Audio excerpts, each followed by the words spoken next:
There is a total of 66 Harry Potter filming locations scattered around the UK, and I'm visiting my 4 favourite ones. 1,400 Miles, or One Girl, with impeccable music taste, and Dobby, because he didn't exactly deserve what happened to him now, did he? Why only 4 days, you ask? In 5 days, we go on holiday, so we kinda need to be back to catch the flight. Starting at one very recognisable train station with only 1,360 miles to go.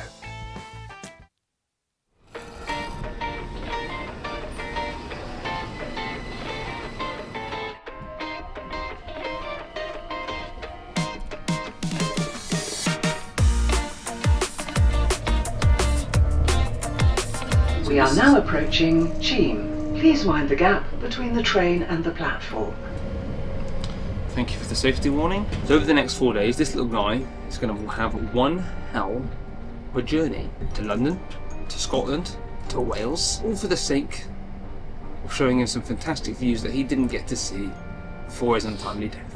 The one goal is not to lose it, in London especially. Pickpockets operate at this station. There be people that we want in this.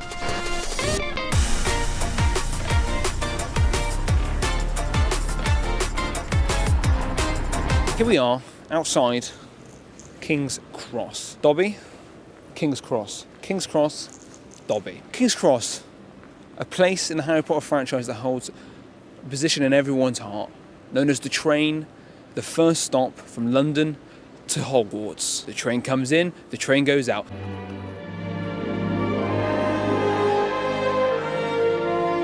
The annual train to pick up the kids, whisk them away to a world of magic and a world of wonder. I'm not entirely sure whether the wall exists outside of the real world, because it seems like it's still in London, it's not in some paradox, because where does the train leave the station once it's left? We're here for one reason and one reason only.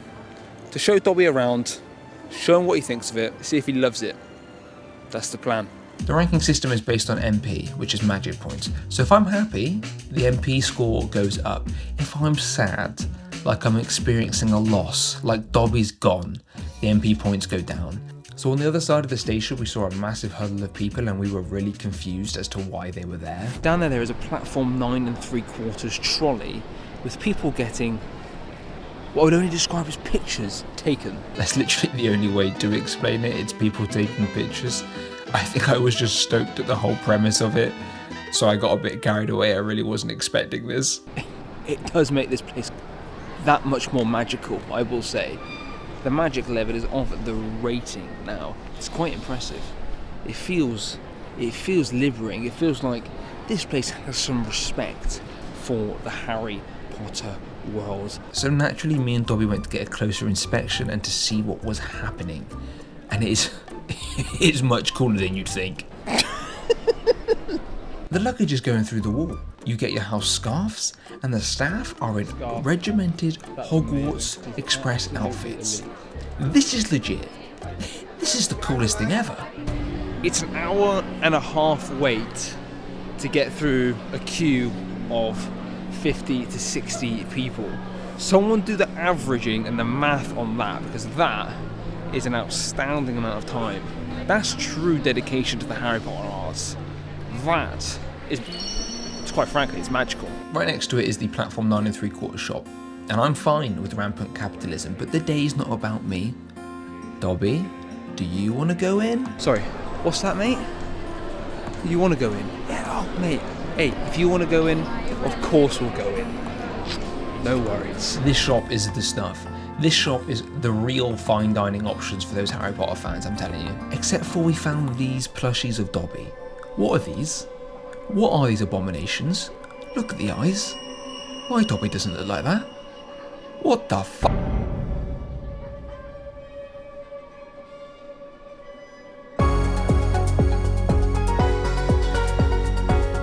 This is how I felt in the shop. This is me at my freest.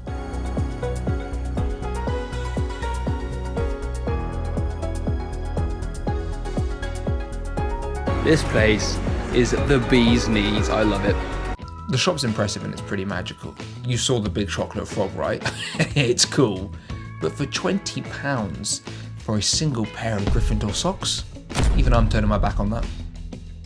I think we've seen all that King's Cross has to offer, so it's time for the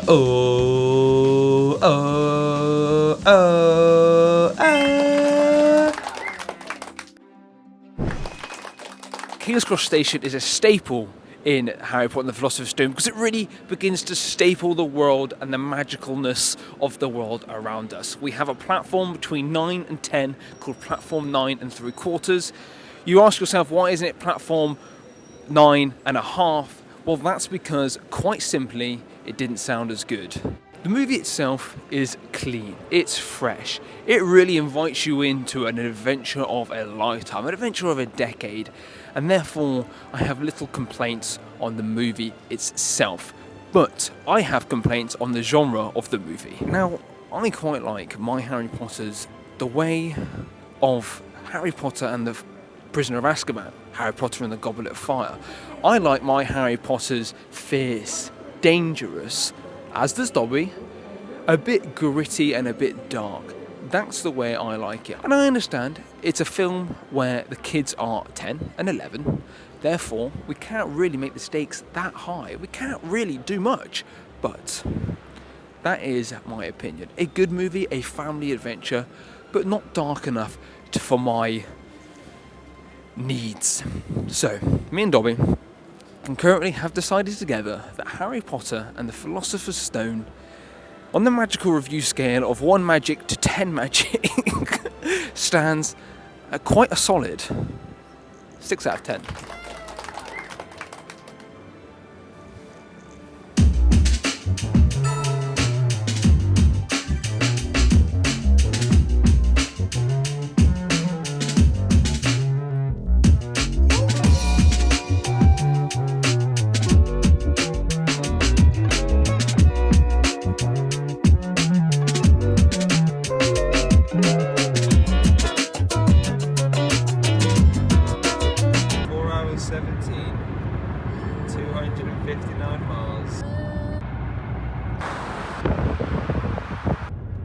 Country lanes.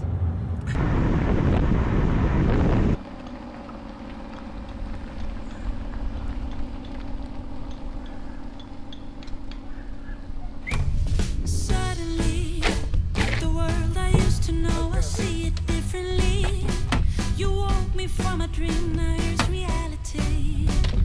Baby, baby. To get to where we need to go, which is Malham Cove, we've got to start here. We've got to follow this path all the way down, past the dog shitting location, past Panini Way. Malham Cove should be there. The important thing is that I don't forget Dobby. Dobby, we love you.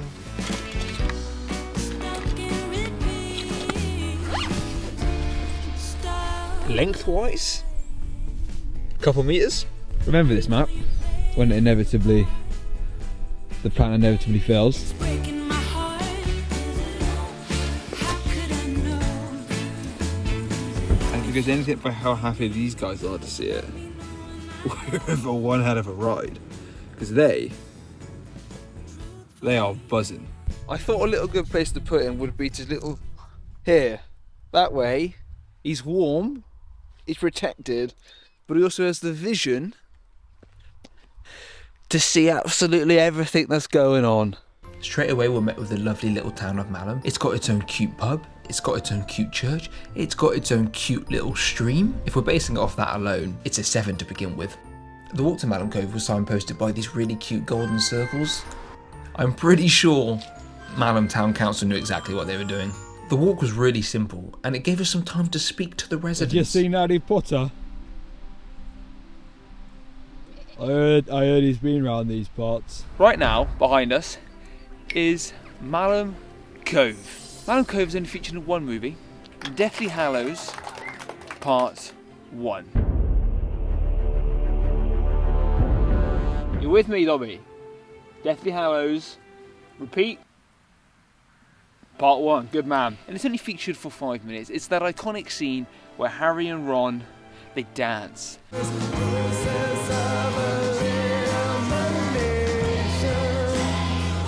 They hold each other in each other's arms against when the power of the Dark Army is nearing in It's a moment of solace. Let's go make our way up there, because there's a view to be had. There's a view to be had down here, there's a view to be had up there, I'd tell you that right now.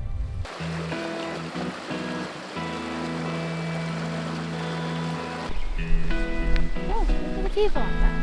Ah, there is people up there. It is super impressive. We're right below it.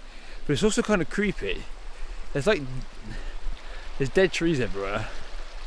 It's got a slight eerie, foreboding vibe. This is the beginning of the stairs. A 3,000 step incline of 90 degrees. We are fighting foe, we are fighting our feet, we are fighting our quadriceps burning. The one positive is that this man has to do nothing. He sits firmly in the pocket as he always has. He is not going to exert any physical energy today, and his basal metabolic rate is going to stay exactly the same, for I shall do the work for him, because this man is a free elf, and if I need to get him to the top, I will take him up those stairs. Thank you very much. The climb was fine, without a hitch. It was the top that proved to be the problem. Hurry up. Just like that. Hey, it's pretty beautiful up here. That's stunning. It had rained the night before, and fully knowing that, I had decided to wear trainers. Fucking hell though. Be really careful. If I had slipped and thrown Dobby off of the edge, Because this way, I wouldn't be able to forgive myself. All hell would break loose. was not the smartest of ways. But I can't lower the marks for my Hey, stupidity. down there. That was treacherous. I nearly died. Or worse, I nearly got expelled. Look. Look, buddy, we made it. We made it.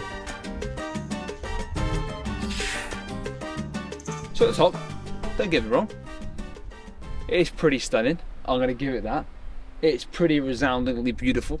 You can see why the production staff, or the people who do the sets, not sets, the location team, you can see why they picked this place. It's absolutely stunning. And whilst we have Dobby, we're enjoying life together, we're looking at the view. Deadly Hallows Part 1. An okay movie. Down the middle, straight line, okay. For a number of reasons. A, it's setting up for the big boy itself, so it takes a while to get into it. B, the best bromance in the Harry Potter franchise, Ron and Harry, they have a tiff again. Yet again, it's Ron's fault. I'm not saying it's always Ron's fault, but it's most of the time Ron's fault. The best part about the movie is this little guy, isn't it? Albeit he comes to an untimely end, but he's in it, he's happy, he's smiling until he dies. And that's the good thing about Dobby, smiling until the end, till he took a knife straight in his stomach. Dobby. On the magical scale of 1 to 10, Harry Potter and the Deathly Hallows Part 1 stands at a very firm 3. Now I've got to focus.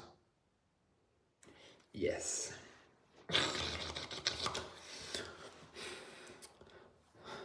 So amidst editing, I've realised that I was having so much fun at Malham Cove with Alice and Dobby that I forgot to actually rank the location with the movie. So the movie may not be too good. The location, loved the location. Malham Cove, I'm going to give it a 7. Plus the 3 equals a 10.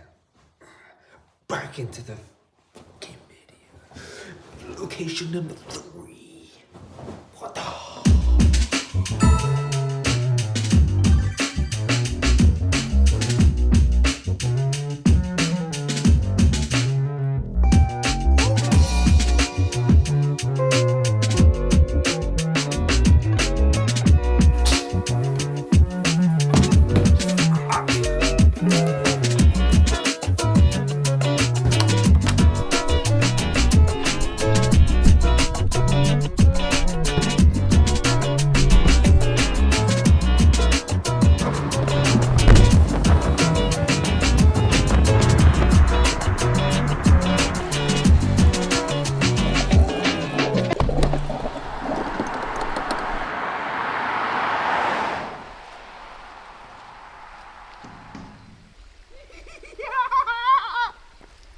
Oh, shit.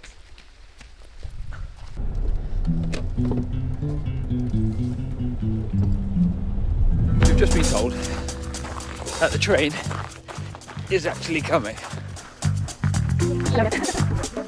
Two lovely people just told us they've seen it. They spoke to a steam train master and said it's actually coming. So we need to hurry up. I'm trying to. It's not the train. The reason we were running is because we were told that the train runs between April and October. It's now January. We thought we were in with a chance of seeing the Hogwarts Express. Although it wasn't the Hogwarts Express, it was a 2-carriage diesel train.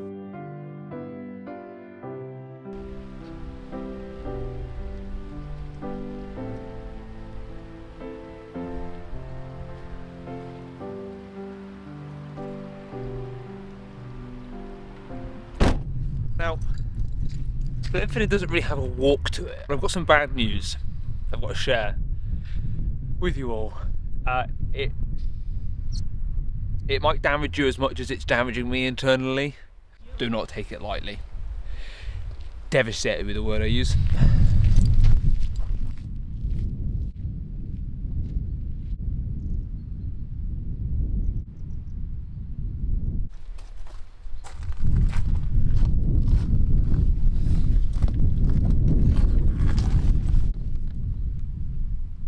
Come in closer. This is tough. We need a little family member with us here. So, Accio Dobby.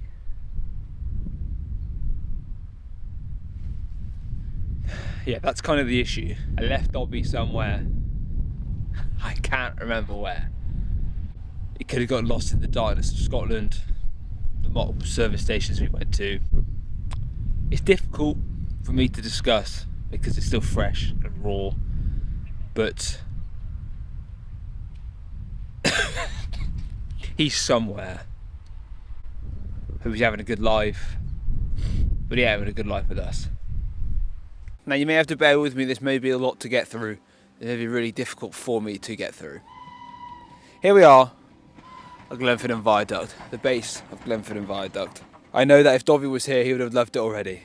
The Glenfinnan Viaduct is considered a timeless classic in the Harry Potter franchise.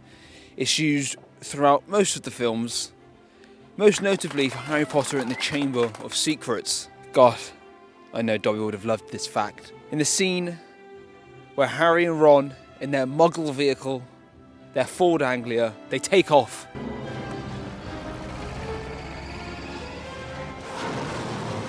To follow the train to Hogwarts itself.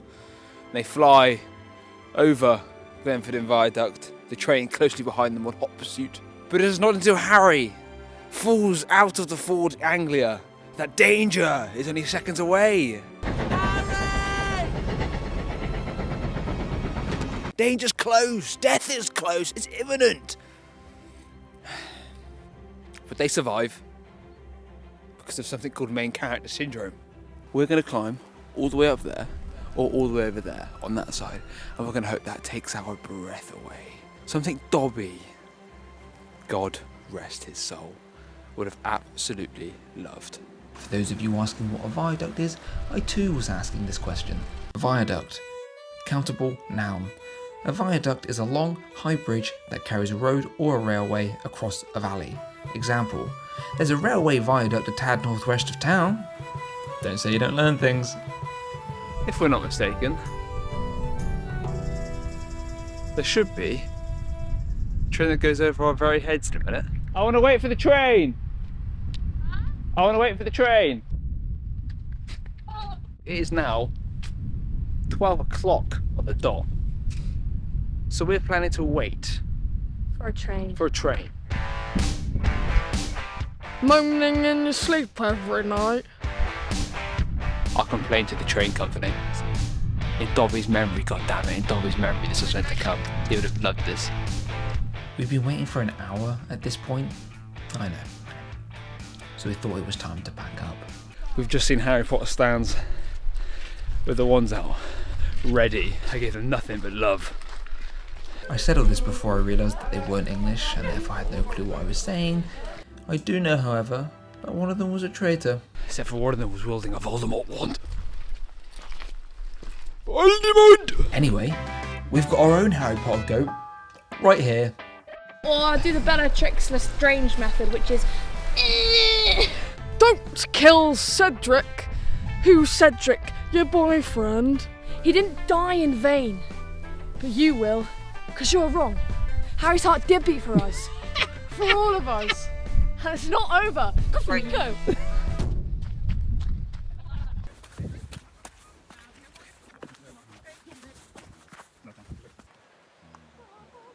It's pretty special to be up here when you're actually up here. Maybe not at the base, it's the best thing in the world, but when you're up here, oh Nelly, it's a different type of view. The view from the top was beautiful, and the Harry Potter fans stood right next to us going through every measure to get the best possible picture. It really made me happy. You've got to do what you've got to do, and that's exactly what they were doing. We're at the vantage point of vantage points. The vantage point is over there, we've gone higher than the vantage point. Dedication. Now, as I said before, it's included in a lot of movies. A lot of the Harry Potter movies.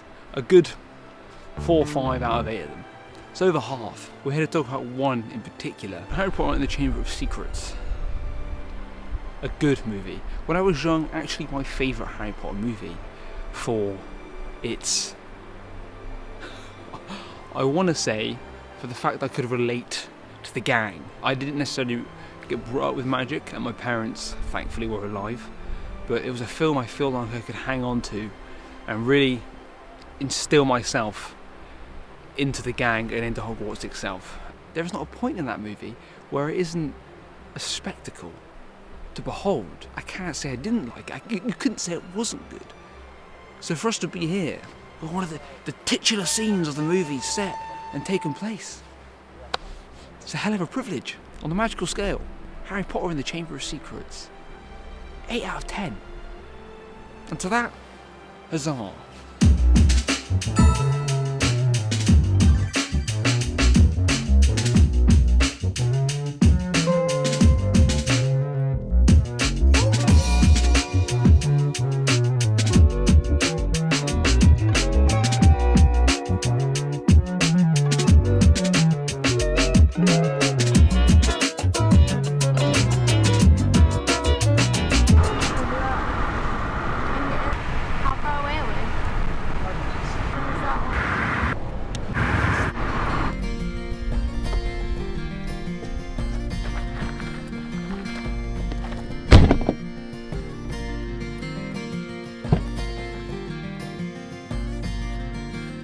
Evening, guys. Hiya. Nice.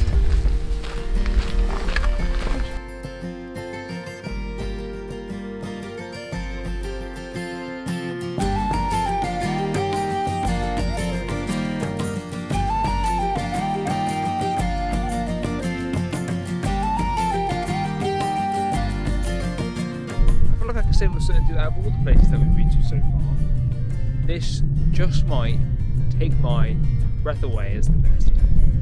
This is stunning. This is where Dumbledore is buried. And after he got zippity zappities by Severus Snape, he chose here as his burial site. Avada Kedavra. I don't want to know the cost of being buried here, because it's probably absurdly high. You'll also know that this is where Voldemort came and stole the Elder Wand. So, among being a vicious killer, a cult leader, he's also a thief. And thievery, as I would have taught Dobby if he was here, thievery's not good. It goes thievery, mass murder, cult leader. He stole someone else's possession that wasn't his. But what can you do? Nothing. Because it's not real. Now, obviously, we can't go over there. For one, it's nippy. For two, I didn't bring my swimmers. This is a whistle-stop tour for what this is, but this in itself is absolutely amazing. This whole thing going across here, let me get out of the way, the whole thing going across there going all the way down there, is the Jacobite train.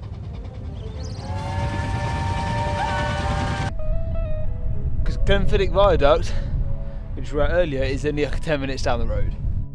You think this would be busy? There's not a soul here. It's crazy, there is no tourist destination around this place and you can't even see it from the road. So the fact that this is one of the hidden gems is just so much cooler.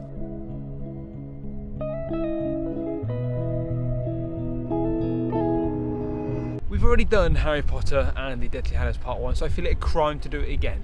This film does show up briefly in Deathly Hallows Part 2, but that's what we're based on. My opinion of Deathly Hallows Part 2 is simple. The soundtrack makes that movie. And one specific moment. The soundtrack that Harry Potter Deathly Hallows Part 2 has some absolute stingers on it. Least theme, statues, among the two of my favourite classics. Monuments of the musical film world. And the second reason Harry Potter and Deathly Hallows Part 2 is such a good movie is in the courtyard, everyone comes out, everyone stands, everyone rallies. Voldemort thinks he's won. He thinks the world's finally his, the wizarding world will be different. Come forward and join us! He comes back with a force, a mighty power. Dumbledore says your time is not now. Hagrid cries. Hagrid is relieved when he sees him ungrasp himself from his big, burly, giant hands. And he says, not now, Voldemort. Not today.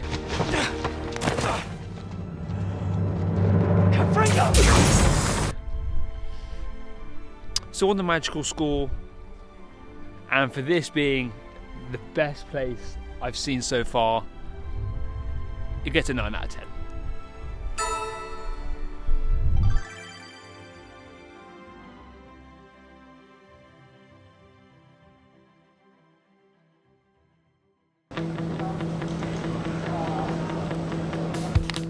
We've got 1, 2, 3, 4, 5, 6, 7, 8. I really wasn't sure what I was getting between the highways. Are we going to do this? We're going to do this. Spot that. Lean even through! So I close house. You act like gravity and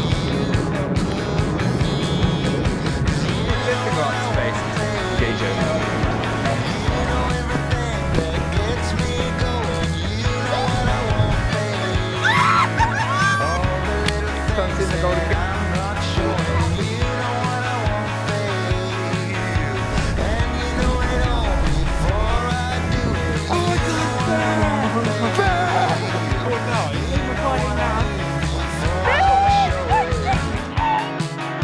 Oh my god! Well done!